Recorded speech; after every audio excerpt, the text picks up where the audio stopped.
নমস্কাৰ। সমূহ শ্ৰোতাকে যুৱ সাহিত্য অনুষ্ঠানলৈ মই প্ৰজন্মা চহৰীয়াই স্বাগতম জনাইছো। শ্ৰোতাসকল, এই অনুষ্ঠানটিৰ জৰিয়তে আমি উদীয়মান যুৱক যুৱতীসকলৰ স্বৰচিত গল্প, কবিতা আদি প্ৰচাৰ কৰোঁ। আজিৰ যুৱ সাহিত্য অনুষ্ঠানত ষ্টুডিঅ'ত উপস্থিত আছে কবিতাৰ সৈতে ইপুল হুছেইন আৰু কাব্যশ্ৰী পাত্ৰ গগৈ, লগতে গল্পৰ সৈতে উপস্থিত আছে সঞ্জীৱ সাগৰ দাস। এইবাৰ আহিছো সঞ্জীৱ সাগৰ দাস আপোনাৰ ওচৰলৈ। প্ৰথমে আপোনাক আমাৰ অনুষ্ঠানলৈ স্বাগতম জনাইছো। ধন্যবাদ। জানিব বিচাৰিছো আপোনাৰ জন্ম, শিক্ষা আৰু শৈশৱৰ বিষয়ে।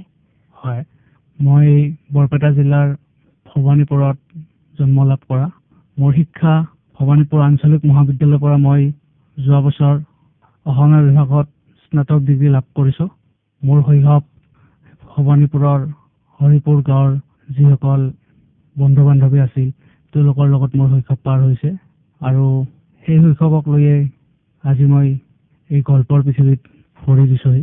আৰু এনেকৈয়ে শৈশৱৰ যিবিলাক খেল ধেমালি, গাঁৱৰ মানুহৰ যি আচাৰ ব্যৱহাৰ, কৰ্ম, সেইবিলাকক বুজি সেইবিলাকৰ পৰা নানান অভিজ্ঞতা লাভ কৰি মই হাতত কলম লৈছিলোঁ আৰু মানুহৰ জীৱন ধাৰাক কাহিনীৰ মাজেৰে ফুটি তোলাবলৈ মই গল্পৰ জৰিয়তে প্ৰকাশ কৰি আহিছোঁ।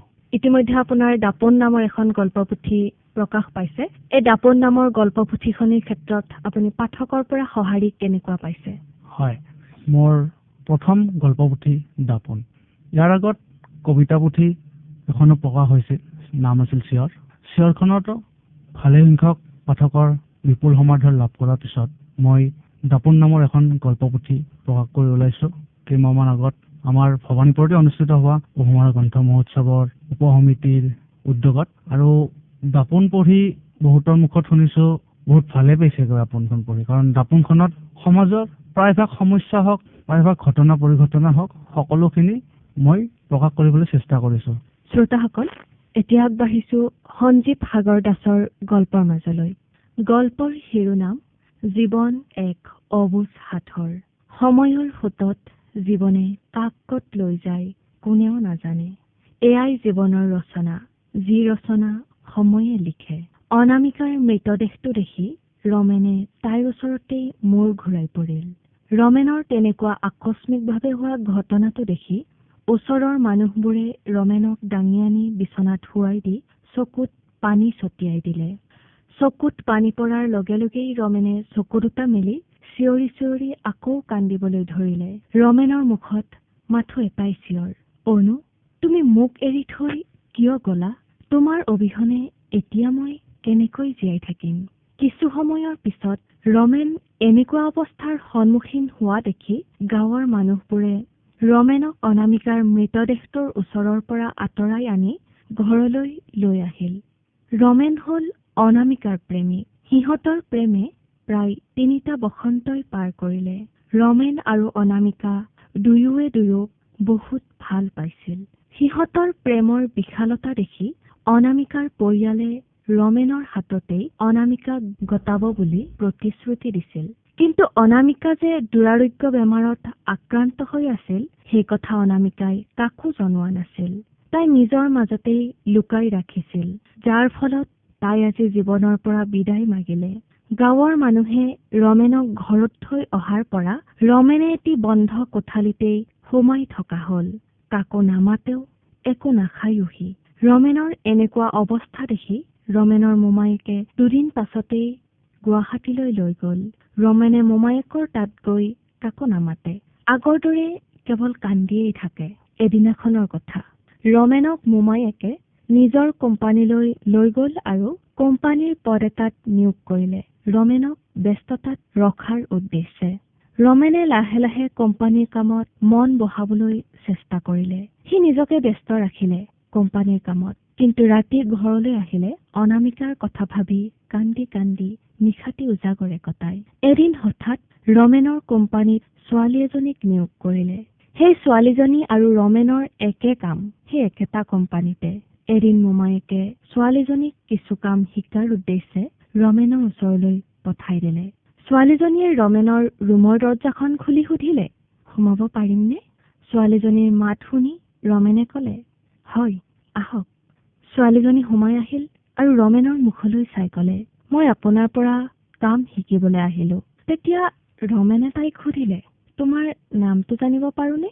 ছোৱালীজনীয়ে ক'লে, নিশ্চয় পাৰিব। মোৰ নাম শিখা কাকতি। ঠিক আছে, তেন্তে মই তোমাক শিখা বুলিয়েই মাতিম। ৰমেনে শিখাক এনেকৈ কৈ শিখাক কোম্পানীৰ কামবোৰ শিকাবলৈ আৰম্ভ কৰিলে। লাহে লাহে শিখা আৰু ৰমেনৰ মাজত বন্ধুত্ব গভীৰ হৈ আহিল। এদিন শিখাই ৰমেনক সুধিলে, ৰমেন, তোমাৰ প্ৰেয়সী আছেনে নাই? শিখাৰ কথাখিনি শুনি কিছু সময়ৰ কাৰণে ৰমেন নিস্তব্ধ হৈ থাকিল। তাৰপিছত লাহেকৈ ক'লে, আছিল, কিন্তু কেইমাহমান আগত তাইৰ মৃত্যু হ'ল। কথাখিনি কৈয়েই ৰমেনে ওচৰত থকা পাৰ্কখনত গৈ অকলে বহিল। তেতিয়া শিখায়ো ৰমেনৰ ওচৰত গৈ বহিল আৰু ক'লে, বেয়া নাপাবা সোধাৰ কাৰণে। কাৰোবাক হেৰুৱাৰ দুখ কিমান সেয়া মই ভালকৈ জানো, কাৰণ ময়ো এসময়ত কাৰোবাক বহুত ভাল পাইছিলো, কিন্তু তেওঁ যে মোক এৰি এতিয়া বেলেগৰ হ'ল। তেনেকৈয়ে ৰমেন আৰু শিখাই প্ৰায়ভাগ সময়েই একেলগে কটোৱা হ'ল। এদিনাখন ৰমেনৰ মোবাইলত এটি অচিনাকি নম্বৰৰ পৰা মেছেজ এটা আহিল। ৰমেনে চাই দেখে এয়া শিখাৰ মেছেজ। সি পঢ়িবলৈ আৰম্ভ কৰিলে, ৰমেন, মই শিখা। তোমাক এটা কথা কওঁ বুলি ভাবি আছিলো, কিন্তু ক'বলৈ সাহস কৰা নাছিলো। আজি কওঁ, মই তোমাৰ প্ৰেমত পৰিছো। তুমি কি ভাবা সেয়া মই নাজানো। যদি তুমি নাকচু কৰা মোৰ কোনো কথা নাই, কিন্তু উত্তৰটো নিদিলে মই নিজকে দুখী দুখী অনুভৱ কৰি থাকিম।